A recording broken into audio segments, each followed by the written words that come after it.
Hi, this is Conversations with Charles Bursell. Today I'm speaking with two improv artists, Jonathan Wachala and Crysta Jarczynski, both of them cast members of Stream of Consciousness Talk Radio Theater, which is my other podcast.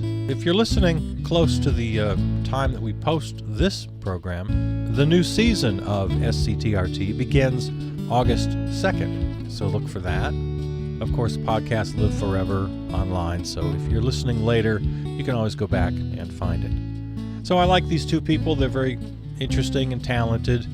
We start out with some silliness. If you hang around through the second half of the conversation, it gets very interesting. We talk about whether or not there's a line in comedy that should or can be crossed, and I think they've got a lot of great things to say. So here it is. I hope you enjoy the conversation. I do have to say, I'm coming off a sinus infection, so I apologize for, my nasaliness. Oh, that's fine. It'll make you sound more comic nerdy. Yeah. You know what I like about calculators? Exactly. And I'm sure my landlord will choose this hour to mow the lawn. I'm just sure of it.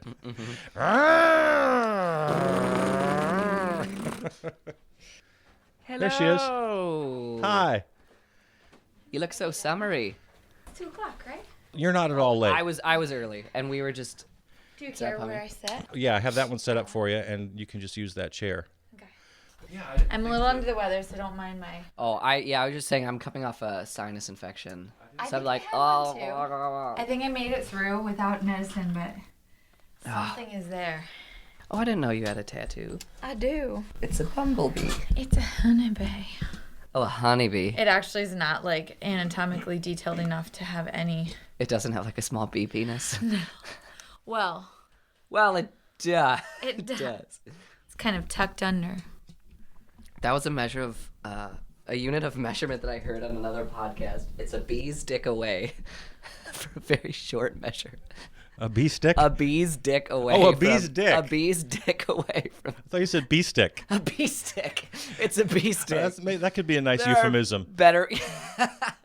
It's like the South Park Kanye episode. I didn't see that one. Do you like fish sticks? Fish. Oh, that's right. Yeah. You're gay fish. We once made my friend order mozzarella dicks on the phone for a dare. Can I get a box of mozzarella dicks? Mozzarella dicks? And And were the they guy like, was what? like, mozzarella sticks? And he's like, yeah, mozzarella dicks. Mozzarella dicks? Yeah. That's close enough that I feel like that's passable. Now, if you would have said mozzarella penises... Now I'm just looking at your bee. What does it mean? Does it have any... It's the state insect of New Jersey. Oh, are you being serious? Yeah. Okay. And I'm also a beekeeper, but I've never owned my own bees, so You're... I guess I'm an aspiring That's beekeeper. cool. So you're a beekeeper. Yes. Who owns the bees? I don't have any bees. I'm dilly-dallying. I'm dating right now. But there's like a dating service for bees? Yeah. How does that work? It's called Bumble. It's an app. Of course it is. Yeah. No, when I lived in Boston, I would help somebody with their bees, but I don't have any bees. I Okay, help you just with find their- somebody to help. Yeah. Okay. But I'd like my own bees. Yeah, that's cool. But I have to convince those that I'm married to, so one person, that they're not dangerous. What would you do with the bees? Why do you, as pets, do you want to cuddle with them? Yes. You pet them. Yep. Just to make honey? I want them because of the, having pollinators is good for the environment. Yeah. And it's like a plant, but angrier. And more dangerous. Yeah. And louder. Yeah. But cooler. Right. And you do get honey. And like you said, then you can actually sort of breed them and add them to the population overall, right? Well, Is that the idea? Set them free? no. Oh. No. Because we want I more want bees. bee captives. No. We want more bees in the world, right? You don't want them free. They just die. They get Oh. real sad. Sometimes it's really cool. Sometimes the hive, if they're not happy with the queen, they'll start secretly raising another queen, and then that queen will fly away, and they'll just end up on a tree. It's called a swarm. Oh. But swarmed bees are actually super docile because they hate this is honeybees specifically, there's lots of types of bees. They hate not being in an enclosed area. So They they'll hate swarm. not hate being not in. being. Yes, Okay. it's So they very like unsafe. enclosed. They love enclosed. Got it. So if they swarm, you can actually get your first bees by catching a swarm. They'll be like on a tree branch. And have you ever seen anybody with a bee beard? Yeah. Those are very docile, like scared bees. They're not angry. They're not protecting a home. They're just like, where are we? So those swarmed bees have followed the new queen. Who's looking for a new Who, hive? they're just like, fuck this. Yeah. We're going out. But it doesn't work well. They get to like a branch and she's like, the queen's like, I don't know what to do now. And then It's like, they all just like make a clump around her and sit there. But really, when you get a swarm of bees, like you take an extra bee box that you have, you put it on the ground, you take shears and gloves and you cut off the branch below where the swarm is. So let's say it's on like a sapling and you can cut it off. You cut it off, you bring it over to the bee box and you just thump it on the ground and all the bees fall on the ground. And then they crawl into the bee box. And then they're like, oh, this looks like a great place to live. You're like their real estate agent. So, yeah, no, you don't want to release them into the wild. Okay. They're domesticated. Got it. by the way, Because I know there's a bee shortage. Get your bees spayed and neutered. No. There's a this bee. is a PSA. There's a bee shortage. We want more bees. Is swearing okay on this? Oh, Obviously not excessively. I'm so but, glad you asked. As much as you want. Okay, perfect. Yeah. I didn't want to offend anyone. Or... No, I'm really glad you asked because I Okay. forgot to mention that. Yep. Not that I need to, but I You did do. just You say- do. You I do need to. I do need to. Yeah. So that's what you'd be doing today, Crysta, if you No pun weren't intended. with us. You'd be No. you'd be beekeeping. I don't have That's any what you- bees right now, as I told you. So you're pre-bee. You're pre-bee right now. I'm pre-bee. You're pre-bee. Yeah. Dude, you're hot when you're pre-bee. Oh, thank you. You're welcome. I have to, it's a pretty big investment actually on the front end to get beehives. The bees themselves aren't that expensive, but a hive is pricey. All right. So what would you be doing today if you weren't here? Playing Zelda. What's a Sunday for Crysta? Well, usually less Zelda, but I'm sick, so I've been playing nonstop Zelda. Non-stop Really? Zelda. Yes. Yesterday, I was sick and didn't go to work, and I played Zelda all day. See, now when you first said that, you know what my first thought was? Oh, Crysta's in a play. And your character is Zelda. Tell me about the play. No. That It's was a only video game. I know that was only a fleeting It's thought. it's a mildly famous video game. Right. It took But me- you're it Link, only- though, right? You're Yes, Link, you play not Link. Zelda. Zelda's the princess. Right. Who I haven't seen. It only took me a second or two. Yeah. But my first thought was, oh, I'm gonna have to come see you in your I play. didn't think anybody could get more theater than I, and you just did it. You just did it. No, it's not so much about my pro theater stance as my anti video game stance. And I shouldn't say anti. I'm not against them. I Okay. just don't know anything about them. Gotcha. Yeah. Did you not have them growing up? Well, I'm of the age. Oh, here we go. See, I always have to explain this to you guys because I got about 20 years on both of you That's true. or more. I don't want to. Oh Probably God, more. I don't even want to do the math. Let's do it. No, let's not do it. 24. I'm 30. I'm 24. Yeah, so you're like my kids' ages. But when I was growing up, that's when video games were really, Pong and all that was really starting. And people started going crazy, and the arcades sprung up everywhere. And I was a young curmudgeon. I thought they were dumb when I was 14. That is not a surprise to me. Yeah, I'm not surprised No. in the least. I'm sure you're not. I'm not telling you anything you don't know. All right. He was a young mudgeon. Jonathan, what would you be doing today if you weren't here? I'd be rollerblading, to be honest with you. Yeah? I get so much shit for liking rollerblading. I have rollerblades. I just don't have a lot of stamina. I just love rollerblading. I Really? used to do it all the time when I was a kid. And I'm sure there's probably some built-in nostalgia to it. It's a good exercise, first of all, and my best friend Jacob and I used to rollerblade all the time and just shoot the shit when we were younger and listen to music and stuff. So kind of just reminds me of those old days where you just meet up Yeah. on a Saturday, don't have any real responsibilities. I should mention we know each other from the other podcast, Stream of Yep. Consciousness Talk Radio Theater, and you are two of the stellar cast. Who's the most stellar? Or the more stellar, I should say. Oh, that's like asking him to pick his favorite child. Sophie's yeah. choice. Who's your favorite child, though? Yeah, that's a good question. How old are you? I could answer, but we could have a battle of some sort. Like some sort of weird audition. We could have in your like second a story? little competition. No, right now I'm saying Okay. between the two of you, we could come up with some sort of competition to Yeah. decide who has my favor. Oof. No. I was gonna- We're both kind I'm of sick down. right now. yeah. Oh. Who can produce the most saliva? Oh, yeah, that's a good idea. I'd probably kick your ass though. I appreciate you coming from your sick beds. Yeah, I was doing shit at home anyway. I was doing laundry. Sunday's a get stuff done day. So did you like the experience of the show? Yeah, it was fun. I did. Yeah, it was kind of, there's a learning curve to it because I think I only have like maybe a year and a half of long form improv under my belt. So it was interesting. Like I'm still very much in the learning phase of stage improv. So then to jump into a new medium was really interesting because obviously like I love physicality in humor, and so that you kind of lose that in radio, obviously. So it was kind of a nice challenge to try to focus that energy into the words, I guess, rather than the body. Yeah. Crysta, how long you been doing improv? Maybe 3 years. Okay. Yeah. Yeah. Well, you're both awfully good at it. Oh, thank you. Thank you. But you do short form, right? I do, yeah, comedy sports, and then I have a long form group called Goodlanders. That's all right. women. We have fun. Great group. So for the sake of the listeners, explain the difference between long form and short form. Well, short form is like what you'd see on TV in the show Whose Line Is It Anyway? It's lots of games. Right. And they're kind of gimmicky.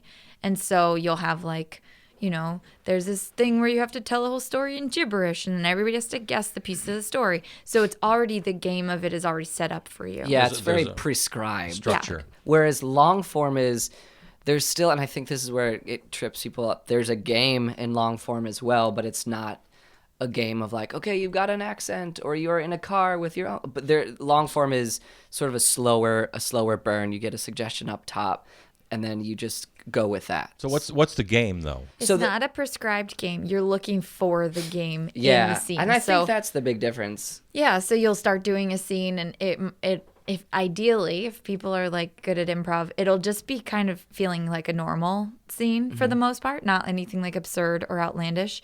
And then in the process of just being on stage with someone else, you'll find something in the scene that is silly or different or weird, and that's called the game of the scene. And then you build upon that game. Oh, okay, that's interesting because I guess I never heard it quite put that way. Yeah. What do you think? The Did I game do within okay? the scene. I That's think that was a great interesting. explanation. Yeah, so it's like it's always hard coming up with examples off the dome. But if Chris and I were doing a scene and we were like husband and wife, and dialogue starts and somehow we figure out that you're super particular about your mugs. That's kind of the game. Like you're a very particular person. So then that gives other people the opportunity to tag in or create a new scene with her. So then maybe somebody else comes in as like a jazzercise buddy and you're very particular about where your mat is or the type of. So that becomes the game of like, how can we explore, okay, so if this, then Right. if then. Yeah, we're absolutely on the exact same page. Yeah. My experience is the same as yours. Yeah. But we never used the word game. No, I think that's from the UCB handbook, or Yeah. once you Yeah. go through like a school of. I I think don't it's either. like tomato. Right, because I feel Yeah. like when I first started playing around with long form, nobody explained that to me. I would just go to like open long form things, and it naturally feels like you're doing a scene and then you bump into what's funny. And if you have good intuition about improv, which I do, and Jonathan does, boy. then you are automatically like drawn to that thing and like pulling that thing apart and looking at it Right. in different settings. And it's cool too. Like I obviously love doing and experiencing both short form and long form, but for me, long form is a little bit more rewarding because there's some work built into it. Oh, absolutely. And it's cool too because the audience, like when I first started, invited my friends to some shows, they get it. Like they may not know the terminology of like, oh, that one scene, that game was so funny, Yeah. or like that sweep was a great edit, good tagging. But like the audience gets it. Like they're, oh, okay, she's super particular about things. That's what's hilarious. Like we want to see where else she's particular with stuff. So Right. it becomes And- like this cool group experience. And the audience there's no need on the audience's part to intellectualize any of this. It's just all No, coming yeah, at yeah. them, and they're getting it on a level that right. I hear. And I think hear that's you. the sign of a good Yeah. improviser, because I'm still at that stage where I do have to think about it. Like, okay, here's what we're doing. Where can I take? But Yeah. I hope to very soon Right. get to Yeah. the like, oh, boom, just do it. I still can't name it. Like sometimes I'll have a good scene with somebody and afterwards I want a coach or whoever we're working with to tell me why that was good, because I know that it felt good and I knew that I made good choices, but I couldn't explain like, oh, because you took this thing and then you heightened Oh, it. I Like see. in the Yeah. moment I'm not necessarily paying attention or using tools in some kind of like manual that I have in my head. Maybe sometime we'll sit down and listen to some of our shows together and break them down. I think that'll be helpful for everybody. Because you said it's a learning curve. It's definitely been a learning curve for me as the producer of the show, because the original, I don't want to get deep into the woods here, but the original intent of the show, and you guys probably remember this. Remember, I said it doesn't have to be about comedy; it can be serious too. And we I sort of gave up some of the dream of the show just because it wasn't working. Yeah. But I still hold on to the dream that someday it could be a show that's not just comedy. I'm not sure how improv ever got so inextricably tied to comedy. I would find it very interesting as an audience member and as an artist to do serious improv. Yeah. And you don't really find that anywhere. I think that's a thing I'd like to see. Yeah, I don't know. I know in high school when we went to like drama competition and you would have like improv pairs would be one of the categories. It didn't have to be funny, and it often wasn't. Oh, and companies, directors use improv all the time in the rehearsal process for serious play. Have the characters improvise as themselves in order to kind of know the character better. And that's a very common technique in the production of a play.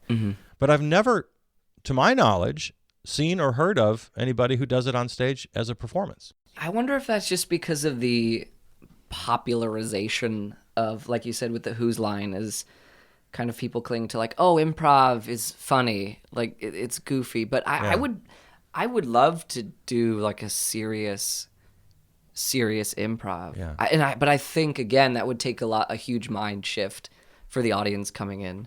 I think you'd have to like warn them ahead of time of being like, or don't even call it improv.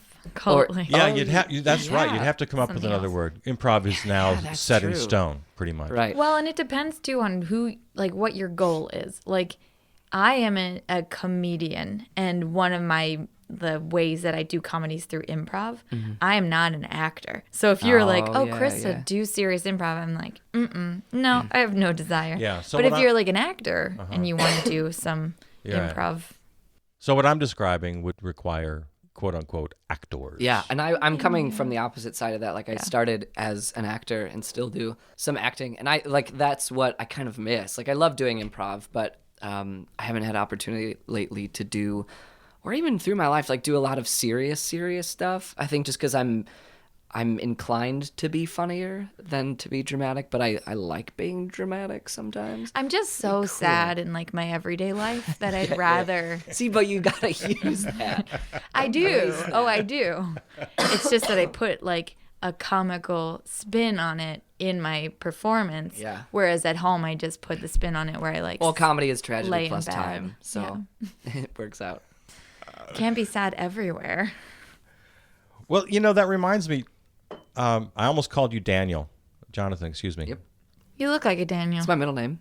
Yeah. Oh, nailed it. No, it's not. I'm just kidding. It's Henry. My middle name is Henry. That's You good. would. That's good too. You're very British looking. My father-in-law's name was Henry. It's a good, strong name.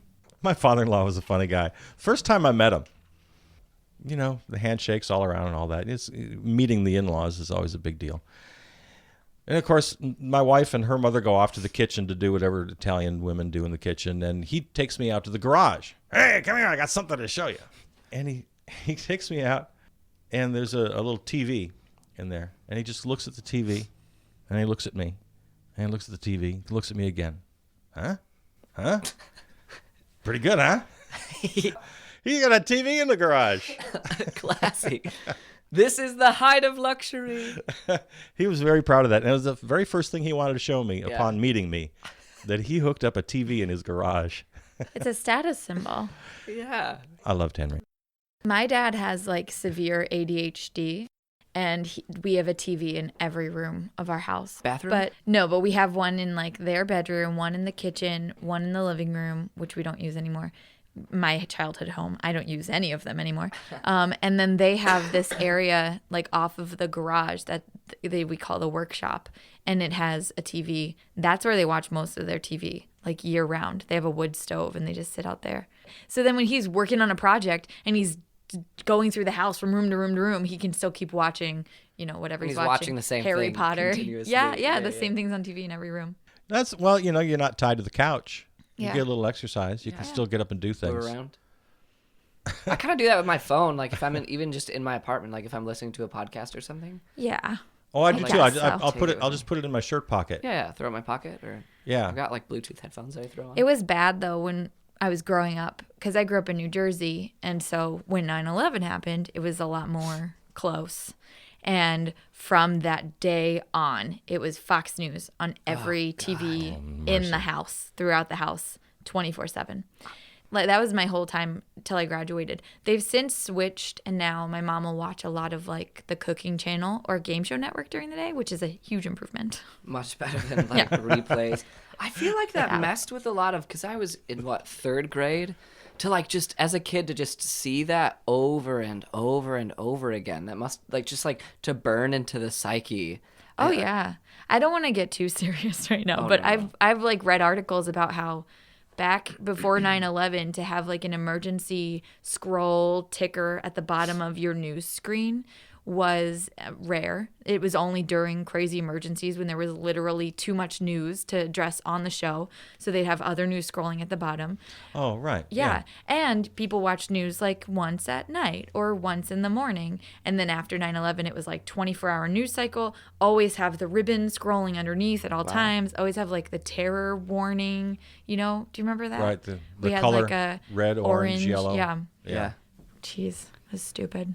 Yeah. Stupid stuff. It was stupid. It was so And that's the stupid. breakdown of 9/11 brought to you by... No, the reaction. It was stupid. The reaction is stupid. Right. Although that is kind of a cliche and sometimes true millennial characteristic. Everything's just so stupid. I mean, I'm sure you've heard it. You've said it. I mean, it's a... Stupid. And the older I get, the more I agree with that. But be specific about it. Don't just... Stupid is such a general term. And I'm not like, obviously All right, you were joking. So it was alarmist. No, I'm It not saying it was about you. But I feel like a lot of people are like, catastrophizing? it's so dumb. It is kind of an escape. It's like, oh, politics is so stupid. I don't even pay any attention to it. It's just so stupid. Say like misleading Ouch, or guys. misinformed. You guys are so stupid. You're an idiot. You're an idiot. You're dumb. You know, speaking of... I guess you guys consider... I forget the numbers. You're both millennials, right? And actually, millennials goes pretty far back. I was just discussing. Yeah, it's like like 1984. Or yeah, something. It's like like- early 80s. 86 to 96, I think, is a number I've heard. You know, they never have an exact number, but it's generally Yeah. like that, something like that. Yeah, I'm a cusper. Like I didn't have the internet till I was 14, and even then it was just AOL. Got a cell phone when I was 17. Wow, you're old. You actually remember not having the internet. Yeah. I Man. remember having a computer as a kid and playing like CD-ROM games. And Zelda. Oh yeah. But actually, Zelda, I was a little bit, we did have a Super Nintendo. I was a little young for, so I remember watching a little bit my family playing Zelda, but not really super well. So this is all a big reintroduction to me, Okay. and it's amazing. So that's why you've strapped yourself to the couch. And there's the Zelda callback. Callback, another great improv tool. I love Zelda. I don't care what you think of me. I can't wait to see you in the play. Yeah. It's gonna be great.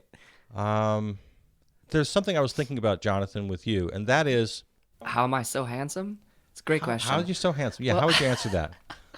Put your glasses on. That's how I'd answer that. You live in the real world and have a day job and all of that. Ooh, yeah. Ouch. Where's this going?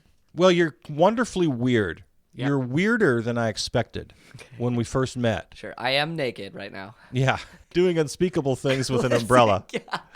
Open and close. It's a beautiful sunshiny day. He walks in with an open Nice umbrella, shiny wood handle. and it's all Bad wet luck. on the inside.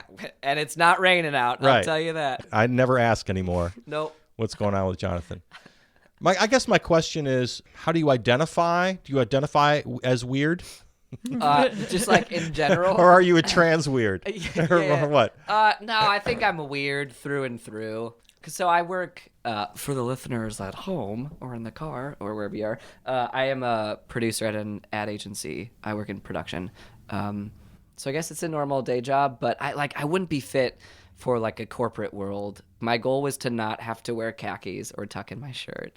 right. But I think I've always been weird. Like I've always done theater. Like I've always done goofy voices. I've always like had pretend fights with people in my backyard. I've always danced to Who the Beach hasn't? Boys in my basement. Yeah. Yeah, I feel like when push comes to shove, I feel more at home with the quote unquote weird crowd, for sure. But my deep serious question is, are you able to navigate the quote unquote real world without pain? I mean, are you comfortable there? Have you found a way to be in with regular people? Yes and no, because like at work, people like I'm super outgoing, and I love like my goal is obviously do my job well, but make people laugh and like have fun. Like I'm just as dumb with my improv friends as I am at work.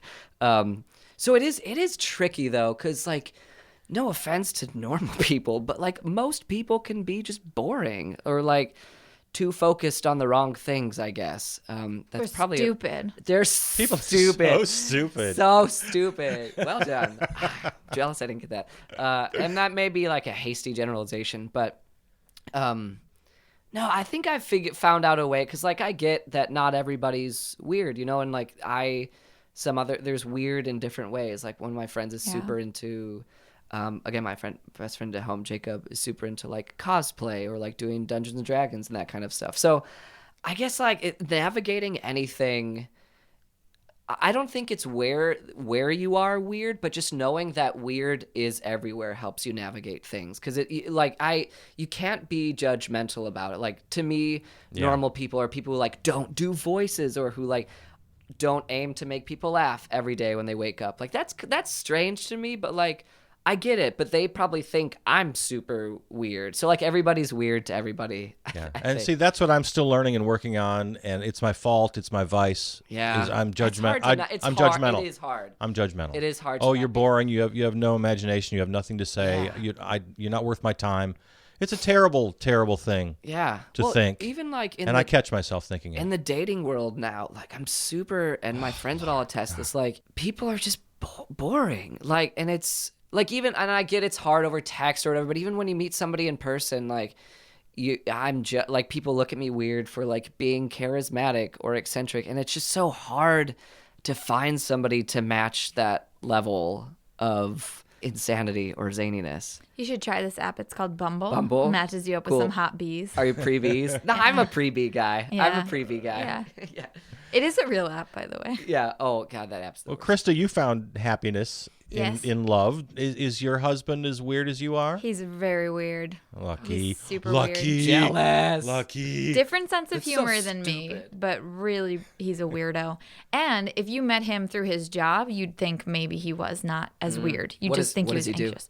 He works for an insurance company, health insurance, and does like data stuff. Wow. But he sounds like his work voice is totally different. And you can tell when we were getting married and we had a whole bunch of people in town for the wedding, he was like around a lot of people that he didn't necessarily feel like he could be very silly around. So at one point we went into our room to write our thank you cards to our bridal attendants or our groomsmen and bridesmaids. And I'm trying to write these thank you cards, and he's like just throwing weirdness at me, just being like, hey, pay attention to me, because he had all of this stored up energy from trying to be normal around all the people who were at our house. And I'm like, I need you to just chill I love so we can write our thank you cards. Yeah. But yeah, he's super weirdo. Well, that's true though. But like for you, I would assume you consider yourself a weird person, right? Yeah. Okay. Yeah. But you've sort of, I would Deeply. assume like deeply and horribly Yeah. scarred. Troubled. But you've sort of had like a quote unquote normal job. Like you were a producer at a radio station. I don't know if that's like a normal thing, but how do you navigate? Oh, wow. I didn't, and that's why I asked you, because I was genuinely curious. Yeah. Because I had a very difficult time. I had to clam up all the time. I could not say what I thought. Mm-hmm. I'm interviewing somebody about Bush's war and weapons of mass destruction, and I can't voice my opinion at all. I'm really just stuck. I had to say it was difficult.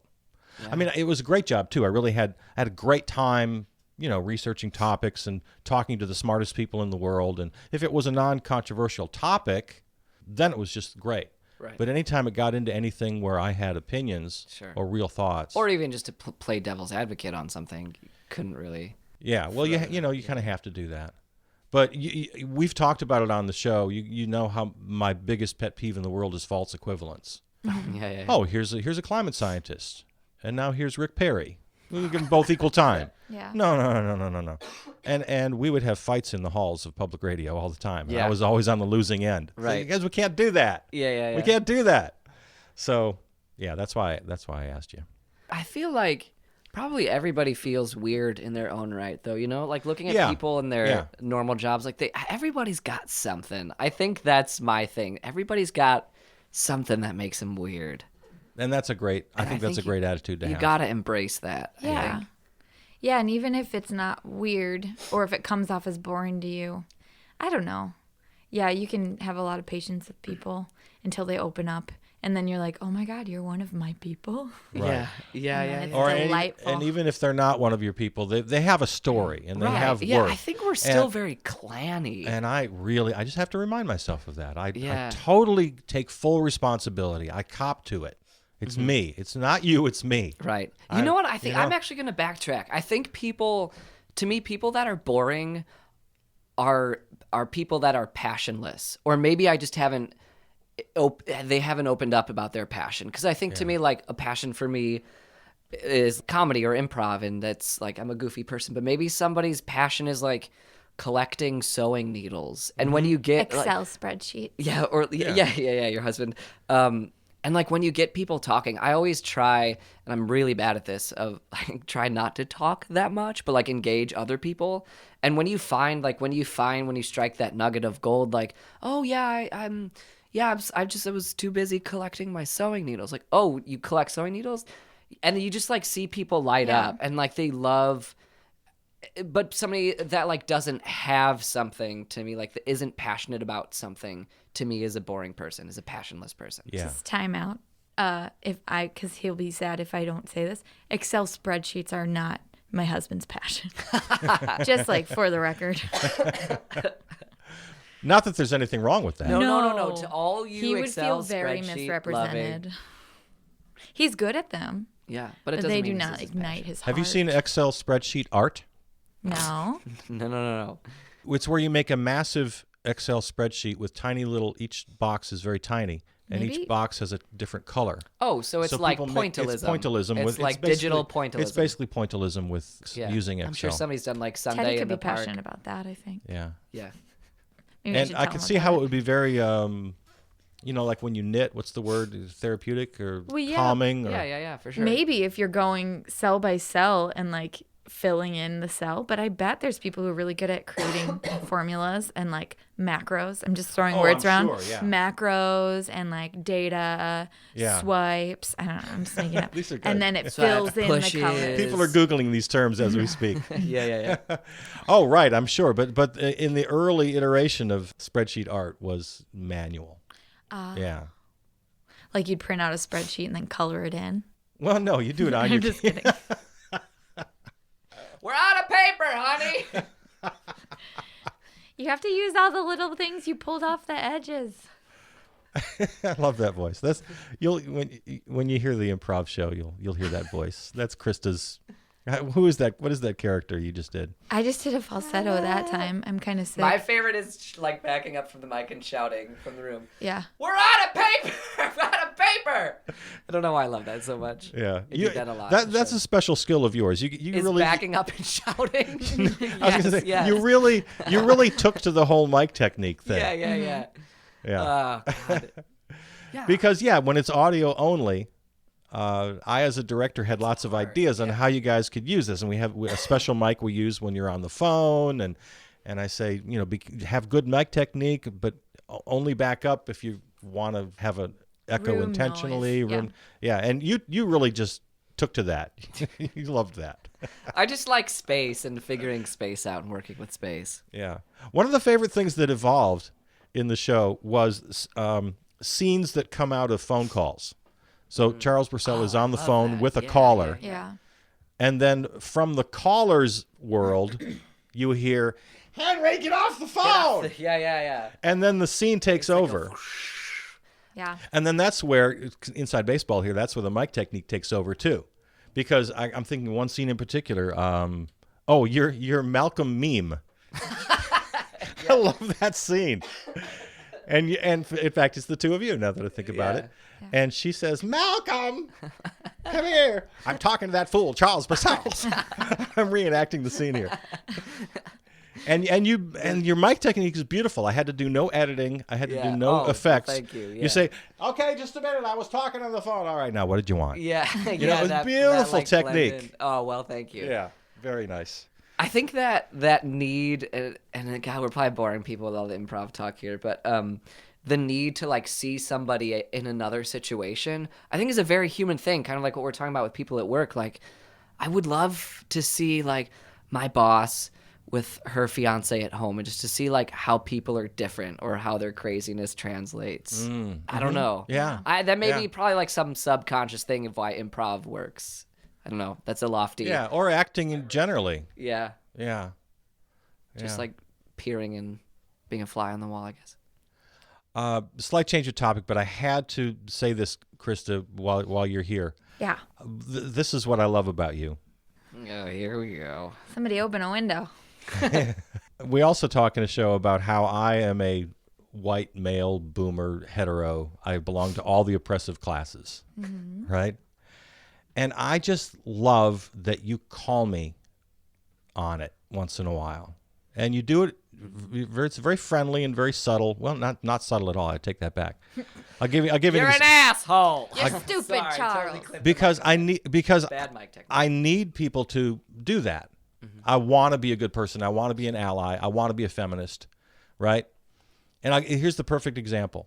The group, we were talking before a show, and I said, I'm really excited. Mystery Science Theater 3000 is rebooting. MST3K, I'm going to watch it. And without dropping a beat, you said, are there any women on it this time? There's still not. I mean, there is. There's that one woman. But I bring that up because that's like the perfect illustration of a beautiful moment where that's something that I hadn't even considered. It never even occurred to me. All the years loving that show, never even occurred to me that there weren't women on it. Yeah, it's like in TV and movies, the neutral characters, like neutral background characters, are just white males. And so if you pay attention to that, you'll watch a bunch of movies that you're like, oh, it's a strong female lead, strong male lead. You'll look in the background and it's just like a bunch of dudes. Like white guys at a Subway. Yeah, it's all men. And all white people. So many white people.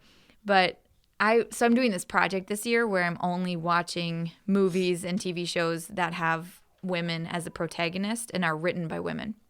So I'm also paying a lot more attention to it. So I knew Mystery Science Theater 3000 reboot did not have a lot of women on it because I had already ruled it out as something that I couldn't watch.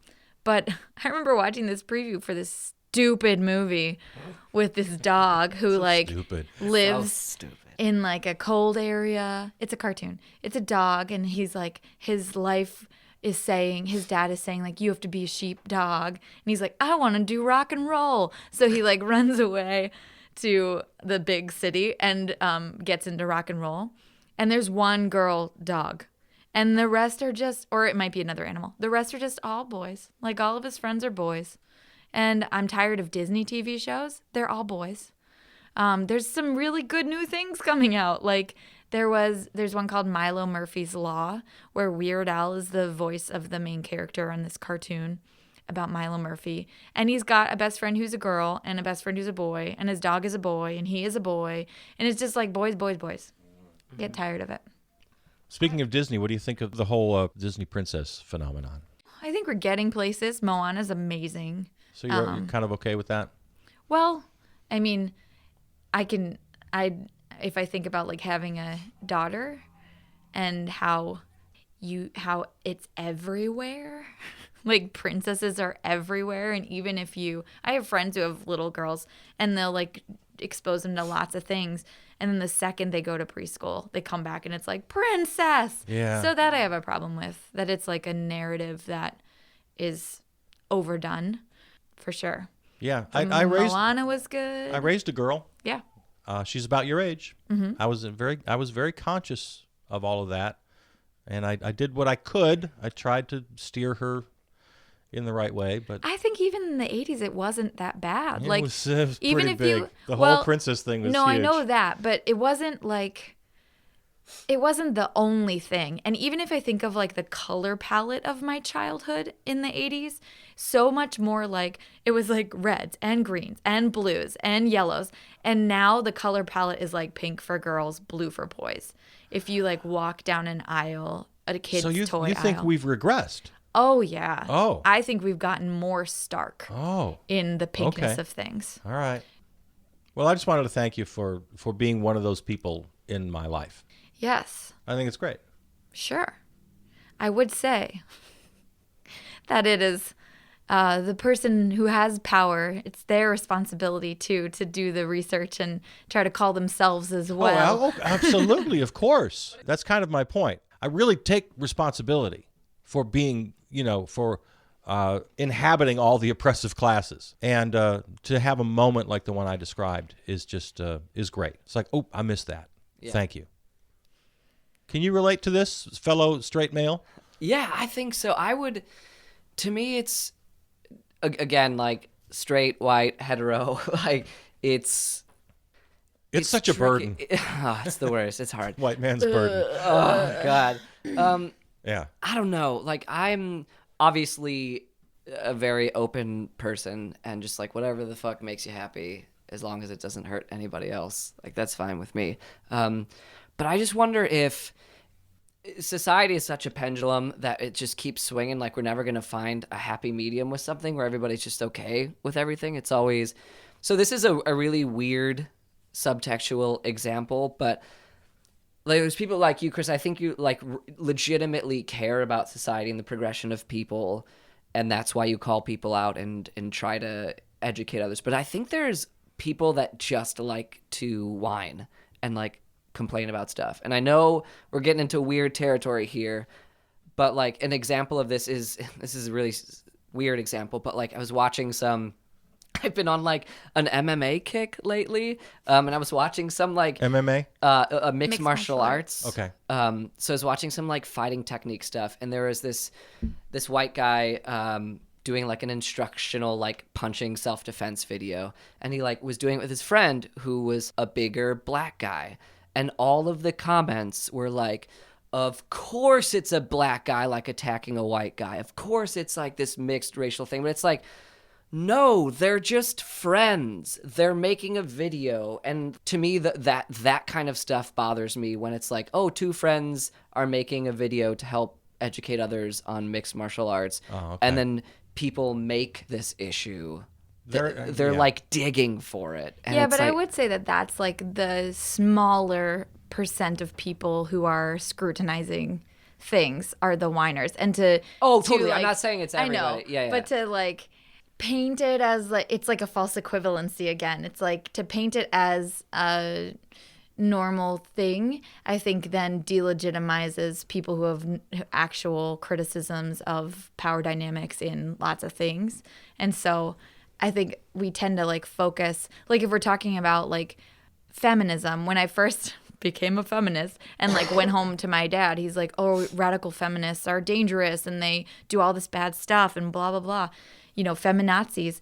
And it's like, yeah, there's bad people in pieces of every group, movement. Sure. And to highlight that as like the main part of it is damaging to, and right. I mean, and people know that it's damaging. So they do it on purpose so that they can paint a whole group as one thing. No, and I'm not trying to paint a whole group. I think it's those minorities that are holding people back. Like if we look at like the Muslim community, those like, minorities are holding people back. Yeah, like I know what you meant, but you realize. Yeah, oh God, you realize what you said, right? Let's take that out. Like the small part of the group, the subgroup within a group. Because like I'm an atheist and I consider myself like a chilled, nice person. But there's also insanely militant atheists that go around on soapboxes. Yeah. So I get it, but I think it's in every group. That's the group holding the group back. And I'm going to agree with Crysta. I think that's a very small portion, but the other side takes them and holds them up as an example of the entire group. Yeah. Like Al Gore lives in a mansion, therefore global warming is a hoax. Right. They take one individual example and then tar everybody with it. Or like all these people, to your example, are criticizing this MMA video. Liberals are too sensitive. Yeah. And I know you're not doing that, but that is like just exactly what people like to see, and then they're like, Well, oh, I see? think what actually pisses me off about that is like people put their energy into just the wrong fucking things. It's like rather than wasting your time and energy and thoughts, like maybe these people are actual sincere, genuine people with race issue, but this is not the battle. Like there are better things. I would say as like an you gotta adult. be careful there, though, because you don't want to be the one to judge other people's causes. Well, and the thing is so that I agree with you, but you have to be careful. Oh, for sure. everybody's on this journey of figuring out how to be passionate about things. And so, yeah, those people who are criticizing that are maybe aiming their passions in the wrong place. But I'd argue that they're probably still new. I remember when I was first learning about gender inequality, and it was not till I got to college. I was like a conservative, not a great person, not a good critical thinker before I got to college. And I got to college and I was like, whoa, Wow, everything that is different. surprised me. Yeah, like raised religious and conservative and wanted Bush to win. Ugh, can't believe I said that. But I wasn't old enough to vote, so I didn't actually contribute. But anyway, then I got to college and That's was how like, she sleeps at night. right. Yeah. I was like, Thank everything God. is different. And when I was first learning about that, I think I was much more what is it? Hair trigger. Hair trigger, yeah. Yeah, much more like reactive. Oh, And yeah. I had to like learn how to, I learned about this oppression, this like system-wide oppression that it directly impacts me before I'm even thinking about other oppressions, just like as a woman. And I had to digest that. So when I'm first learning about it, it's like I want to call everybody on their shit. And then you learn that like that's not the most effective teaching way, Right, and there's yeah. different ways to approach these conversations. I think a lot of people can relate to what you're saying. I know I do. When It's like a coming out you process. you become evangelical Yeah. when you first learn something. You get Right. very excited about it. You want to shout yeah, it from it's the true. rooftops. Yeah. I remember going to this conference that I went to, and this guy was talking about, it's a really liberal, beautiful college. He's talking about how he started this group of men to talk about masculinity, and they were deconstructing it together, and it was anybody who was male identified. It didn't have to be, male bodied or anything, like super inclusive. And offhandedly through the conversation that he was presenting about these groups he started, he called himself a feminist. So during the Q&A, somebody was like, excuse me, I don't think it's right that you call yourself a feminist because you're a man. And there are people who have that belief that men Yeah. can't call themselves feminists. And I remember thinking like, come on, like, look at this guy. Yeah. But I had to step back and remember that whoever was doing that is at like a point in their process Right. where they're working on language, they're figuring out what's meaningful to them and what they care about. And that might be just where they are right now. Yeah. When I was doing improv at Dudley Riggs, speaking of being evangelical, I evangelized for Dudley Riggs. He doesn't get nearly enough credit. He created his Brave New Workshop and Instant Theater in 1958, I think, a year before Wow. Second City started in Chicago. And you know how ideas kind of bubble up around the world? It's not like one stealing from another. They just sort of happen in different places. But he really was. He was like a pioneer of improv and how we know it today. The games, the long form. God, I'm embarrassed to everything. say I don't know that name. Well, no, you don't have to be embarrassed because nobody talks about him. And I don't know why. Whenever I get the chance to mention him, I do. I think he deserves way Dudley more Riggs. credit than he Right, yeah, gets. look him up. Dudley Riggs, Brave New Workshop, and Instant Theater, Minneapolis, Minnesota, 1958, still going. Wow. Anyway, why did I bring that up? Oh, yeah. When I was working for him, we did a sketch show. Have you guys done that? Have you done written sketch comedy? I haven't. No, I'd like to. No. See, that's a great thing. It's a full-time job. Go in every day, and you start with some improv workouts, and then you go into writing improv, where some are on stage and others are kind of taking notes. Yeah. And then you say, oh, yeah, this is working. Then you go off in teams and you write sketches. And then Oh, that'd be so God, fun. I would love that. it was That the could best be a job of my full-time life. gig, It was yeah. so fantastic. And then at night, then 8 o'clock, the audience comes in and you do your show. And then you say, okay, audience, get a drink. We'll be back in 10 minutes. We'll do an improv set for you. Yeah. So that was how that Yeah. worked. Cool. So in one of the sketches, we're doing, in fact, it was one I wrote. We're doing a very bad, not funny scene. And another character comes in and says, this is not funny, and it's not insightful, and it's not satirical. And it morphs into a trial where we, the actors, are put on trial and the audience is the jury. Oh, cool. Are you living up to your responsibility of being satirical artists? Yeah. And I took on the character of, it was right after the OJ trial, so I took on a Johnny Cochran character. So here's this white guy on stage playing a black character. Mm-hmm. We got just terrible comments about that. People were just so upset. Yeah. And you, Jonathan, in one of our SCTRTs, Yeah. there's a phone call from a woman, an older white woman, who has an encounter with an older black woman, and she's telling me about it on the phone. Yeah. And I say thank you and hang up, and the next call is from that black woman who was on the bus, and it was you. Oh, me? Did I do that? Whoops. Did you, for even a second, think, should I do this? No. Of course you didn't. I think we've had this conversation. To me, there's really no limits on comedy. And I know everybody's got, especially the other two people in this room have a huge opinion, probably differing opinion on that. But like, to me, you either laugh at everything or you laugh at nothing. Like, to pick and choose is almost worse in and of itself. So when it comes to stuff like that, like, no, I didn't. There wasn't a part of me that's like, oh, would this be offensive if I did like a cartoonish like black woman voice? Which you did. Which very much I did.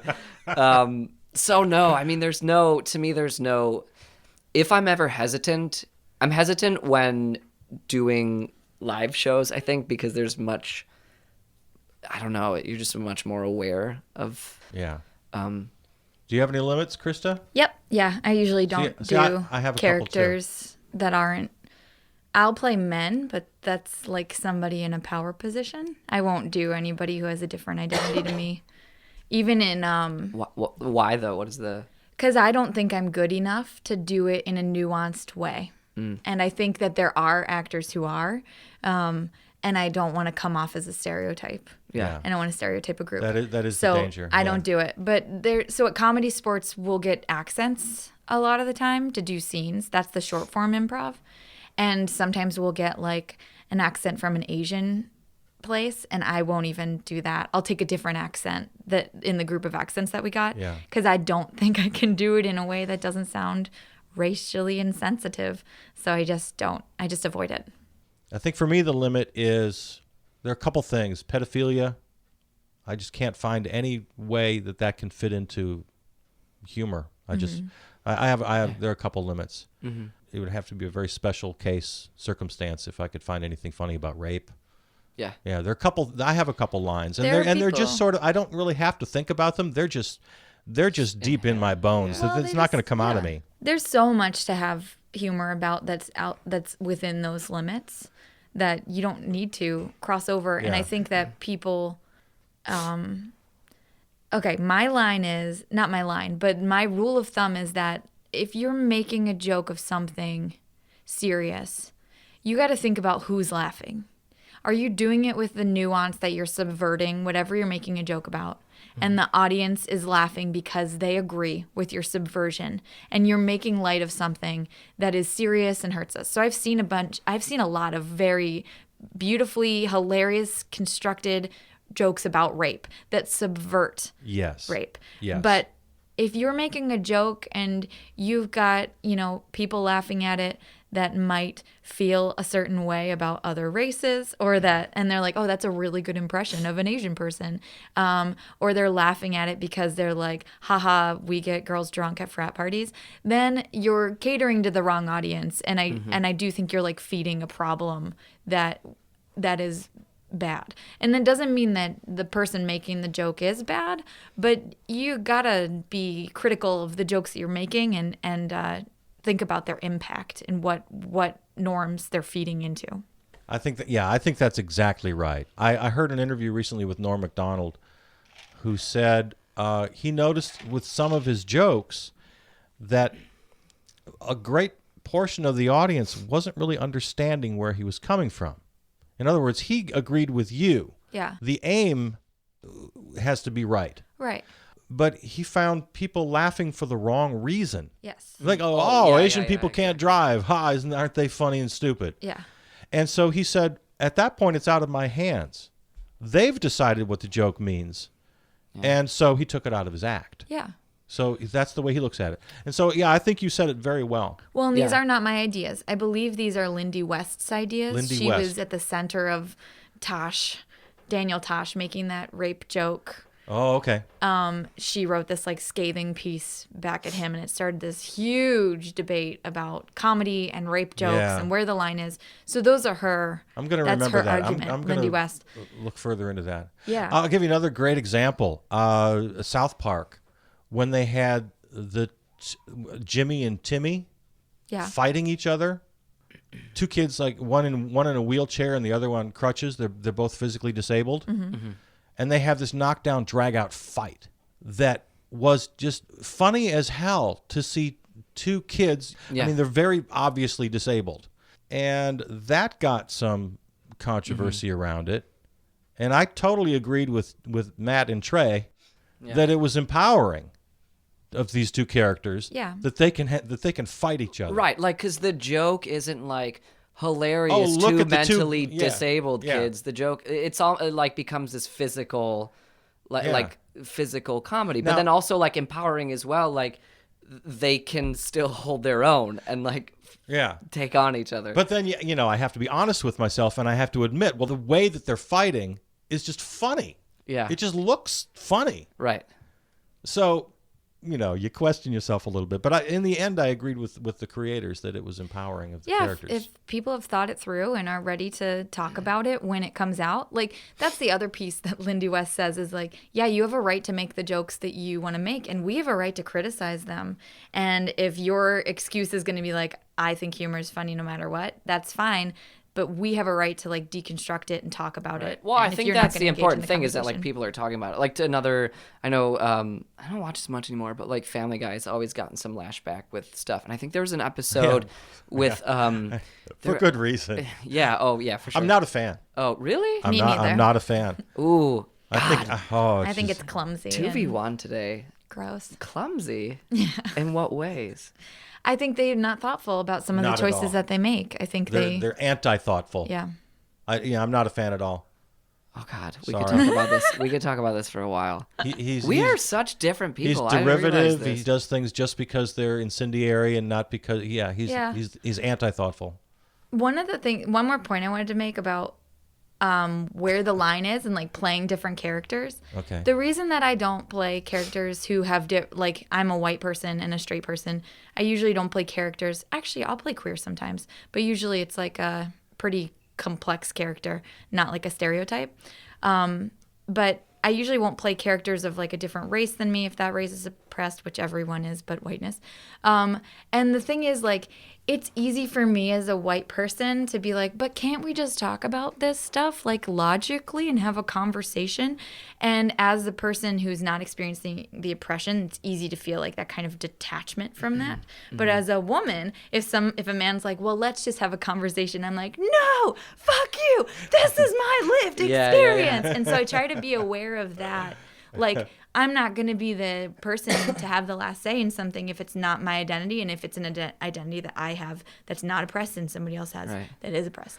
To me, you guys have lines. I don't necessarily have lines. Like, as we were talking about earlier, like my origins of theater is as an actor, not improviser. And so to me, it's like I've never had the opportunity to, but like if I were to play, like I would have no problem playing a gay character or doing a different origin. But like I totally agree with you. It wouldn't be like I'm super gay like that. Well, but like everybody who I play on stage is whether it's an insane degree or super minute degree is different than me and is not me.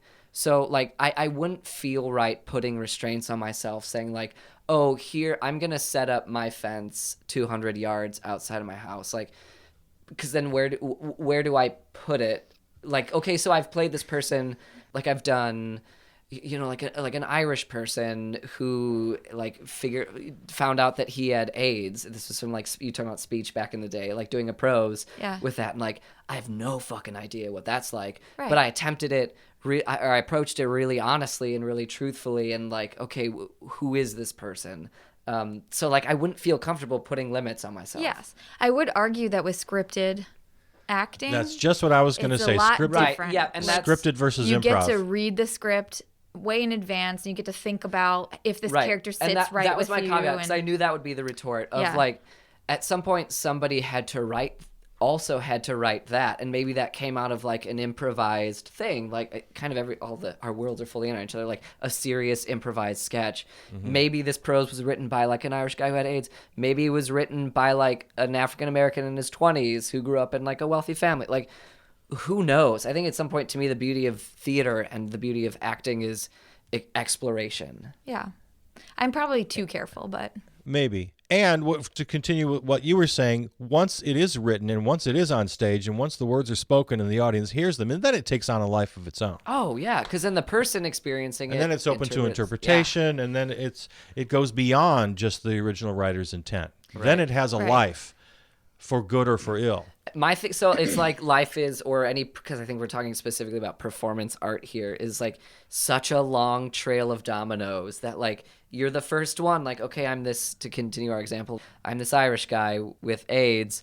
Okay, I pushed that domino. Now one of the audience member hears it, interprets it this way, then maybe it branches off. Right. So to me, it's like, I guess I have fewer limits than most people because like I can't fucking control where that 100th domino goes. The only thing I can do is I can be as honest and as cautious and as safe and as sure of my domino as possible. Right, exactly.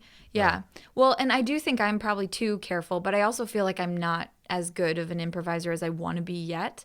And an example is I went and saw a show at UCB in LA, and it was their Ass Cat, and it's somebody does a monologue. It's usually a stand-up comedian, and then they do scenes based off of that. So the stand-up comedian was talking about how he had this rape joke in his set and how it didn't go over well and like the aftermath of it. And I've been trying to figure out who the stand-up comedian is since then.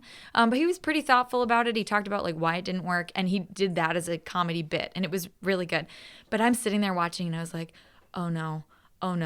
All he's giving this troupe of improvisers is like rape joke as their like stuff to work with.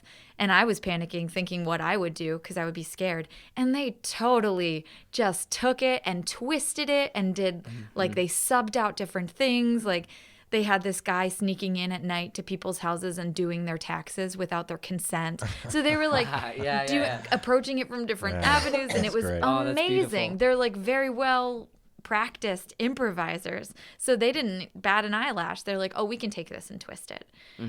So I do think I'm probably more careful, but as I get more comfortable with how to navigate those things and take the power out of them and look at what's funny about different things, then the better I think that's perfectly said. Yeah. Mic dropped.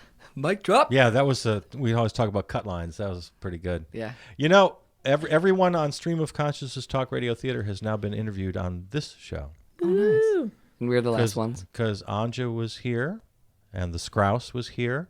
Yeah. And just in the last episode, the guy who does our music, Peter Donalds. Oh, whoa! Nice. What's he up to? It was really interesting.